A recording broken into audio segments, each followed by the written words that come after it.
I'm here at Madison with Madison's head coach, Mike Gilligan, following a really great performance by the Blue Streaks over the Harvey Red Raiders in a scrimmage tonight. Coach, what'd you like from the guys? You were able to move the ball on the ground through the air. What'd you like? Well, I do like the fact that we were able to push the ball downfield. We had a couple explosive plays in the passing game. We ran the ball well at times.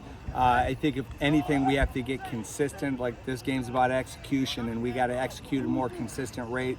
Especially if we're going to beat Perry next week, we're going to have to increase and improve our execution. I like the idea that we came out and played football in the third quarter. And again, those are things that we can learn from. We can play better coming out of the locker room. So I'm glad we did have that. And we have 7 more days left until we play Perry. So we got to make every one of those days count and keep improving. You mentioned in the huddle talking about winning for the next 7 days. How do you kind of get the guys to do that tomorrow, Saturday, all the way up until next Friday? Yeah, tomorrow's going to be about learning from what we had on our film today. We're going to get a good lift in our weight room. We tell our guys, the day's not over when they leave the facility. They got to take care of their bodies. They got to get nutrition. They got to rest. All those things are important. So tomorrow's going to be a big mental day. We'll start breaking down, getting scout film from Perry and start breaking that in. And then we'll have all of our game plan stuff installed, send it out to the kids. And they got to study and prepare on those days. If we have those off days, we'll probably bring them in this weekend for a walkthrough and a study session. And then Monday, Monday's got to be a fantastic day of practice. And the same Tuesday and Wednesday and Thursday. We got to clean it up and be ready to go for Friday.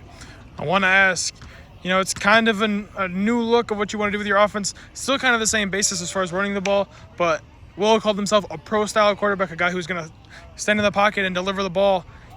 How much do you think that kind of adds to this offense as far as elevating them? Well, it's different. I think last year we had a running quarterback in Carson Allen. He was a tremendous, tough kid. He was like having that extra runner and extra blocker in the run game.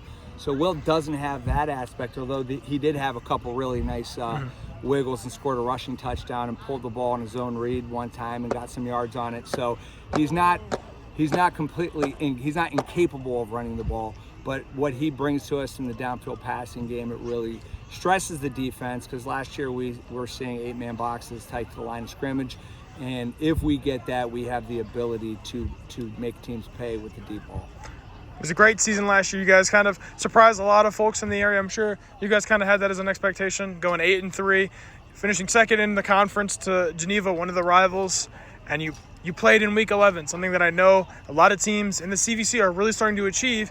What is it going to take for you guys to kind of, rinse and repeat and make it back to Week 11 and maybe beyond that? Really, it sounds boring, but it's going to be consistency and executing offense and defense. It doesn't come down to anything more than that. We got to keep our guys together and tight and team-oriented and just win every day, and get better. So I think if we do that and our kids stick together, we're only going to get better. I do know that. We will get better as the season goes on. And we do have a lot of depth this year. We played a lot of guys on first series snaps, so that's helpful. All right, thank you so much. Good luck this season, Coach. All right.